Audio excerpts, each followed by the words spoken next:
Hey everybody, hope y'all are doing good.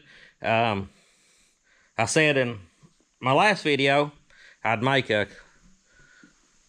video talking about if you should buy a Kubota or John Deere, and I'll explain that pretty quickly, I hope. Maybe if somebody's trying to decide between the two, this might help them to make a decision. I'd planned on cutting hay today was my intentions, but it's been just lightly raining, and looks like it's going to on up later in the evening than it originally had said, so we'll probably do that tomorrow. But since we wasn't able to, I got both John Deere's, cleaned them up, put a little quick detailer on them, and got them in the shop here for right now till we get the mowers hooked up. I'll be mowing by myself this time. I'll explain that in the other video. But here's pretty well my cut and dry answer on if you should go with a 5E series John Deere or an M series Kubota. I had an M6060 for several years, 9 years I think, that had almost 2,500 hours, or well, about 2,400, 23 something. It was an excellent tractor, really liked it. And the biggest reason I went with a John Deere when I bought this time and traded was because I already having this 5045.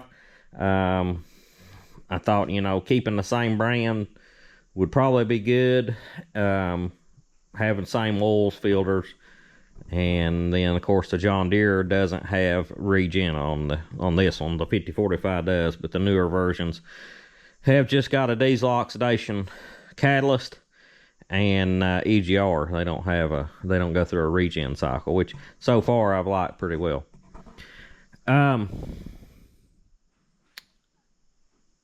This tractor, and well, both of them, I like the gearing. The 5067, we'll mainly talk about it. It's a 4-speed with 3 ranges. The B range, which is your medium range, it's perfect for hay work. Actually, most anything. Like most work I do is in B range, and you stay in that range. I really like it. The Kubota, I had to switch ranges a lot of times when I was baling and mowing on hills. This one, I can just change gears. So for field work, mowing, baling, plowing, I've not plowed with this one, but I had the 5045. It does good turn plowing, got a good draft control and that type of thing. So if you're doing primarily field work, I kind of would lean more towards the John Deere over the Kubota. It's a little heavier. It's like handling the disc mower and things. It doesn't hardly waller you around like it did on the Kubota. And pretty solid machine for that type of application. Now, the Kubota, if you're going to do primarily loader work, like a lot of driveway grading and working in tight spaces, wanting to be quick and efficient about it, I would go with the Kubota. The M series Kubota I had, the M6060, had a good excellent turning radius actually for a 4-wheel drive tractor. The loader was quick and smooth to operate, and you could do real good fine-tuned grade work and that type of thing with it. Now, where the loader on this tractor is better is strength. Like, it is very strong. It got an exceptional amount of curl strength, and I watched a guy on a video today moving some of those big concrete retaining blocks. They probably weigh, what, 33,000 to 3,500 pounds, somewhere in that range, and he was using a tractor like this one to move those. The loader is strong. It's the drawback to this one is it's just a little bit slower dumping. Now, raising and lowering, it's fine. Curling, it's fine. It's just dumping, it gets aggravating. And the controls, a little harder to dual function. The Kubota was perfect for the way the controls on the loader was set up, and the shuttle shift was a little faster, so That's why I say if you're doing a lot of grade work and that's going to be your primary application, and you're not really going to have, I mean, the Kubota lifted some heavy loads, but it won't lift what this one did. But if you're doing dirt work, gravel, mulch, maybe moving some logs and that type of thing, working in tight spaces and all that, the Kubota was very efficient. This tractor, if you're going to do a lot of real heavy lifting and you're not as concerned about the quickness of the loader, a little more weight, actually quite a bit. You can tell a whole lot. I don't know how much more this tractor weighs. I'd actually like to put it on scales compared to the Kubota I had and just see, because I can tell a big difference hauling it on a trailer. But the John Deere field work, heavy, grunt work, it does good. It's not got hardly as good a turning radius and that type thing. Now, longevity, I don't know. The Kubota done good. I had to rebuild the front end on it. About 2,000 hours. Basically the only thing I had to do to it much that I can remember. These John Deeres, I worry a little bit. They're a little more finicky as far as sensors and electronics. They'll throw warning codes and this and that. I found a lot of times when that happens, you can turn the key off and crank it back up and it'll be fine. One time I unhooked the battery, it was doing something funky, and it's been fine since. I just unhooked the ground and hooked it back up. But the Kubota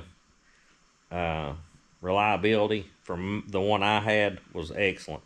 I hope this tractor ends up doing as good as it. Time will tell. Got about 320 hours on it and 9 months of use so far. So we will see how that goes. But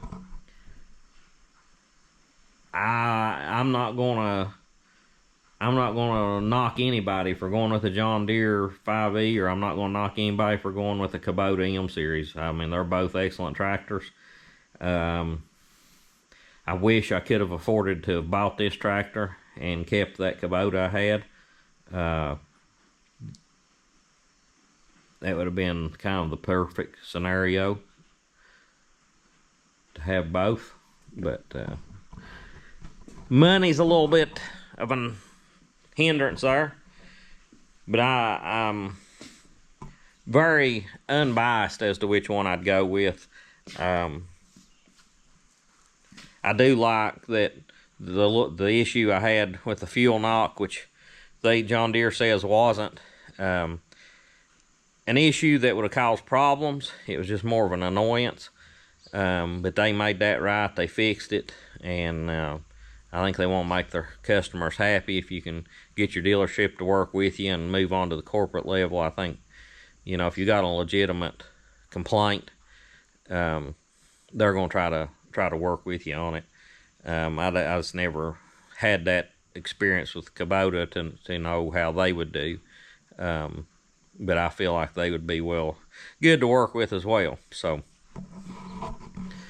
parts availability on both of them should be good. I guess another big factor is your dealership that you're going to be dealing with. Make sure it's somebody that you feel like will work with you, that stocks plenty of parts.